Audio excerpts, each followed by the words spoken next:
I'm a business. Okay, I have a lot of employees. Employees got to get paid. I can't pay them unless, I sell stuff. So we came up with a solution. And it seems to work, and it's worked for 16 years now, and 14 years. I little bit of job here. I started buying and selling stuff. Basically educated myself, and then I'd always been buying and selling stuff. My dad had a little coin shop, and I wanted a pawn shop. For 3 decades, millions thought they knew exactly who Rick Harrison was. But behind the cameras, behind the fame, and behind the empire he built, there may have been another story unfolding that almost nobody saw coming. Now, details are emerging that are making fans look at the Pawn Stars icon in a completely different way. What was Rick hiding in plain sight all these years? And how did he manage to keep this side of his life out of the spotlight for so long? Hello, America. I'm Mark Levin. This is Life, Liberty, and Levin, and I have a great guest, Rick Harrison. How are you, sir? I'm doing great. Join us as we uncover the surprising secrets that have left fans stunned and questioning everything they thought they knew about the King of Pawn, the man behind the counter. Most people found out about Rick Harrison the same way. It started with a History Channel show about a Las Vegas pawn shop, featuring 3 generations of the same family arguing over old coins, Civil War rifles, and Napoleon's silverware. The whole thing looked totally effortless and completely real. Rick came across as the chill, smart middle son running the operation. He seemed like a guy who spent his entire life in the shop, knew what everything was worth, and lived for the hustle of making a deal. But the real Rick Harrison had a rougher start than the polished television version ever suggested. Born on March 22, 1965, in Lexington, North Carolina, he was the son of a U.S. Navy veteran, Richard Benjamin Harrison, who moved the family multiple times before eventually settling in Las Vegas in the early 1980s. Rick was not handed a comfortable childhood. He was diagnosed with epilepsy at an early age, and the seizures were severe enough to confine him to bed for weeks at a stretch. It was during those long stretches of forced rest that he became obsessed with reading, devouring history books, and developing the knowledge base that would eventually make him famous. He dropped out of high school and started working with his father at a coin shop. By 23, the two had opened the Gold and Silver Pawn Shop together, located less than 2 miles from the Las Vegas Strip. For years, it was just a family business. Locals brought things in, deals were made, and nobody outside Nevada paid much attention. Rick spent nearly 2 decades trying to pitch a television show based on the shop before anyone bit. It was not until 2009 that History Channel finally agreed to let cameras in. Within a year, Pawn Stars had become the most watched program on ad-supported cable. Rick Harrison went from a local Las Vegas pawnbroker to a household name overnight. But fame, as it often does, had a way of revealing things people had spent years keeping quiet. The man, fans thought they knew, had a history that the cameras never fully captured. And the deeper the show dug into American history, the more layers his own story seemed to have beneath the surface. The show that hid a lot. Pawn Stars built its entire brand on a massive lie: authenticity. That was the hook. The show convinced millions that regular people were just wandering off the Las Vegas Strip with genuine museum pieces and priceless family treasures. Every argument between the 3 generations of Harrisons was supposed to be a raw, unfiltered look at a dysfunctional family business. People watched by the millions because they genuinely believed they were seeing a real slice of gritty American life, rather than a highly choreographed marketing campaign designed to sell overpriced silver coins. What those viewers did not know was that the shop they were watching was not entirely the shop that existed on Las Vegas Boulevard. According to multiple reports, As the show's popularity grew and tourists began flooding the actual gold and silver pawn shop, hoping to catch a glimpse of the cast, production had a larger replica of the store built behind the scenes.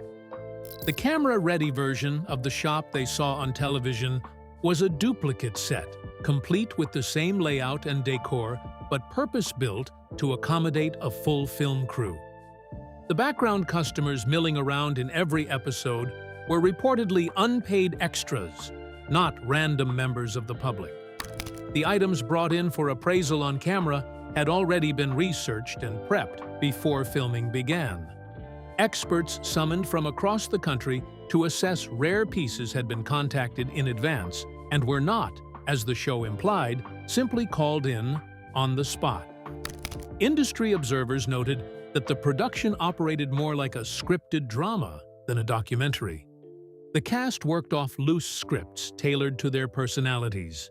The interviews where customers explained why they were selling an item were filmed after the deal had already been completed, meaning they could be edited to appear as though the customer had guessed the final price in advance.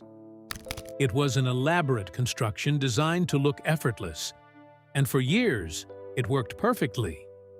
Rick Harrison has acknowledged over the years that the show evolved significantly from its early days, becoming more structured and controlled as the ratings climbed. He has defended it as entertainment, not a documentary. But for a program that built its entire brand on the idea that nothing was rehearsed, the gap between perception and reality was considerable. And the fake set was only the beginning of the deceptions audiences were never meant to uncover. Because, while the cameras were running in one building, something far more complicated was allegedly happening in the one next door. The empire Rick built in the shadows. The gold and silver pawn shop was just the bait. While everyone watched the family bicker over old comic books on television, Rick was quietly building a massive web of side businesses, real estate holdings, and shady family trusts. Most of this empire stayed buried in the background for years, completely hidden from the millions of people watching the show. It turns out, the real money was not in buying old muskets. It was in a complex network of corporate structures designed to keep the public from seeing where the cash was actually flowing. The scope of what Rick controlled only became clear when legal proceedings pulled it into the open. Court documents filed in 2022 revealed that the Harrison family business interests extended well beyond the single pawn shop that fans recognized from television. Holdings allegedly included a stake in multiple business entities. The Gold and Silver Pawn Shop, a separate company listed as G&S Pawn Shop, Harrison Properties, and a family trust structure that had reportedly accumulated hundreds of thousands of dollars in silver and cash before the patriarch, Richard Harrison, passed away in 2018. The ownership setup had been changing for years behind closed doors, completely blinding one key family member. According to Las Vegas court records, pieces of the company were quietly moved around and restructured without everyone's permission. The legal fight shows a financial maze that is way more complicated and messy than anything the television cameras ever let viewers see. It turns out the real drama was happening in the accounting department, not at the pawn counter. Rick kept saying he did absolutely nothing wrong. He claimed these financial setups were just normal business, and that outsiders were turning a simple family argument into a weapon to grab cash. But the sheer volume of the leaked court documents proved otherwise. The guy who spent decades playing a humble, small-town pawnbroker on television was actually sitting on top of a massive, multi-layered money machine. But the most explosive confrontation over those hidden holdings was not coming from a business rival or a regulator. It was coming from his own family, and it would make headlines that the Gold and Silver Pawn Shop's best publicist could never have contained. His own mother filed against him. A lawsuit hit Rick Harrison in February 2022 that actually made people stop and look. The person suing him was not a mad business partner. an ex-employee, or a ripped-off customer. It was Joanne Harrison, his own mother. This was the exact woman who, alongside Rick's dad, built the entire foundation that the Pawn Stars empire sits on. Joanne, who was 81 years old at the time, alleged in her lawsuit that she had been systematically cut out of the businesses she had helped build. The complaint named Rick, his store, and other family properties as defendants, and it made specific, damaging claims. According to the filing, Joanne alleged she had been forced to sign over her 51% interest in the pawn shop while she was in a coma in a hospital sometime around 2000 or 2001. She claimed she had woken up from that coma to find that her stake in the family business had been transferred without her meaningful consent. The lawsuit went further.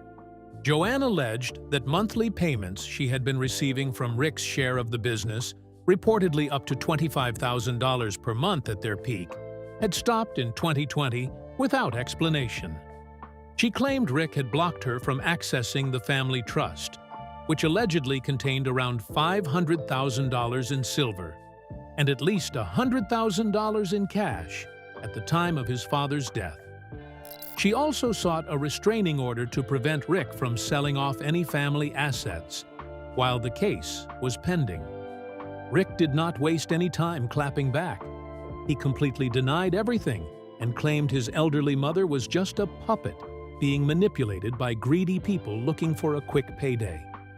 Instead of actually addressing the massive financial accusations, he just pointed fingers at these unnamed opportunists, claiming they were taking advantage of a vulnerable old woman. And while that legal battle played out in the courts, Rick Harrison was secretly nursing a pain that had nothing to do with business or money and everything to do with a son the cameras had never been allowed to show. The son the cameras never showed. Fans of Pawn Stars knew Corey Harrison well. He was the third generation of the family operation, nicknamed Big Hoss, present on screen from the very beginning, growing from a young man into a co-owner of the business over the course of the show's run. Corey was part of the public story, but Rick had another son who never appeared on camera. A son named Adam, who was kept entirely out of the public eye for the duration of Rick's fame. Adam Harrison dealt with a massive substance overuse problem for years. Since Adam died, Rick has actually been pretty open about it, describing the exhausting cycle of watching his son go in and out of rehab over and over again. It is the same brutal pattern anyone with an addict in the family knows too well. Adam would clean up for a minute, and then he would crash right back down. Rick paid for rehab multiple times, kept trying, and kept hoping. But the cycle just never stopped. On January 19, 2024, Adam Harrison was found unresponsive in a guest house in Las Vegas where he had been living. He was 39 years old. The Clark County coroner confirmed his cause of death as fentanyl and methamphetamine toxicity, ruling the manner of death accidental. According to reports, Adam had reportedly been behind bars for months before moving into the guest house, and neighbors had expressed concern about his behavior in the days before he was found. Rick confirmed the cause of death publicly and used the moment to call out the fentanyl crisis in America.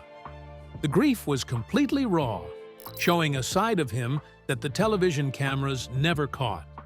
He told interviewers that not a day went by without him thinking about Adam. He also talked about the brutal self-blame that comes with losing a child, the endless replay of every single decision, and every moment where things might have gone differently. For 30 years, the cameras had shown fans a man in control of every situation. The guy who always knew what something was worth, who never got rattled. She handled every difficult customer with a calm, knowing confidence. Adam's death stripped all of that away. It revealed the version of Rick Harrison that the show had never been built to accommodate. A father who had spent decades watching his child suffer and had been powerless to stop it. But even as Rick Harrison grieved privately and fought publicly, a larger question was beginning to surface. Had the most successful show he ever built been living a double life of its own the entire time? When the whole operation started unraveling. By the mid-20s, the world that Pawn Stars had built over 15 years of television was beginning to show serious fractures. The show had already been facing questions about its authenticity for years, but those concerns had largely been brushed aside by strong ratings and a loyal audience. Then came a sequence of events that accelerated everything. In early 2025, reports emerged that Pawn Stars had been placed on indefinite hiatus after its contract with History Channel came to an end following more than 20 seasons. Corey Harrison was reported to have told a Las Vegas publication that he could not play another season. The show that had made the Harrison family famous and turned a Las Vegas pawn shop into one of the city's biggest tourist attractions was suddenly in limbo. Around the same time, a wave of completely fabricated stories began circulating online, claiming that Rick Harrison had been arrested, charged with serious federal crimes, and sentenced to life in prison. Images supposedly showing Rick in a prison jumpsuit were determined to be artificially generated. Fact-checkers confirmed there was no criminal case, no conviction, and no prison sentence. Rick's response to the fake stories was completely dry. He joked that if people were making up entire scripts about him, it at least meant he was still relevant. But the whole situation exposed a pretty uncomfortable truth. Years of actual scandals, real court battles, and genuine questions about how his business machine really works created a perfect storm where people will believe absolutely anything. The fake rumors only took off because the real history was already so shady. The scandals surrounding the show went way beyond a fake set and scripted haggling. Cast members got hit with lawsuits, busted on drug charges, and arrested for assault. Production crews reported wage theft. The manager who literally built the family's television careers ended up dragging them to court. Another cast member got fired immediately after private photos leaked online. Every single year brought a fresh batch of off-screen drama that completely trashed the wholesome family business vibe the network worked so hard to fake. And with the show on pause and the lawsuits still working their way through the courts, people who had watched Rick Harrison for 15 years were finally asking the question they should perhaps have asked much earlier. How much of any of it was ever real? The legacy of a life built on two tracks. In March 2025, Rick Harrison launched a podcast with his longtime co-star Chum Lee called Pawn After Dark, stepping outside the History Channel framework for the first time in his television career. It was a move that suggested he was not finished with public life, even if Pawn Stars itself appeared to have run its course. The podcast was unfiltered, conversational, and much closer to the kind of uncurated version of Rick that fans had never been able to access through the carefully produced television show. Around the same time, Rick marked another chapter in his personal life by announcing his engagement to Angie Polushkin. Reports confirmed they married in January 2026 at the Little White Wedding Chapel in Las Vegas, with an Elvis impersonator presiding before a second celebration in Cancun, Mexico. It was Rick's fifth marriage, and by all accounts it carried a different weight than the ones before it. He had emerged from a period of profound personal loss, and the engagement felt like a man choosing to move forward. The double life Rick Harrison allegedly led for 30 years was not a simple deception. It was the gap between the public character that a hit television show required and the private man who existed on the other side of the cameras. On screen, he was the spotter, the unflappable expert, the entertaining, history-loving dealmaker who could reduce any object to its essential value in seconds. Off-screen, he was a man dealing with lawsuits from his own mother, the slow-motion loss of a son to addiction, and the management of a financial empire considerably more complex than the show ever acknowledged. What is perhaps most striking is that the show's premise and Rick's real expertise were never fake. He genuinely knows the history. He genuinely spent decades learning the pawn business. The gold and silver pawn shop is a real business that has operated for over 30 years. The double life was not about manufacturing credentials. It was about the distance between the carefully curated version of a man and the full picture. The history books that a sick child read while confined to bed in the 1970s really did produce an expert. The partnership between a father and son really did build something that outlasted the patriarch and survived the cameras. And the grief of a father who lost a child to a crisis that was claiming over 100,000 American lives a year was absolutely real. Whatever the lawyers and the show producers and the fact-checkers said about everything else. Was Rick Harrison's double life a calculated deception? Or simply the natural distance between a private man and the character television made him? Share your thoughts with us in the comments section. Remember to like, share, and subscribe for more. Also, click the next video showing on your screen. You will enjoy it.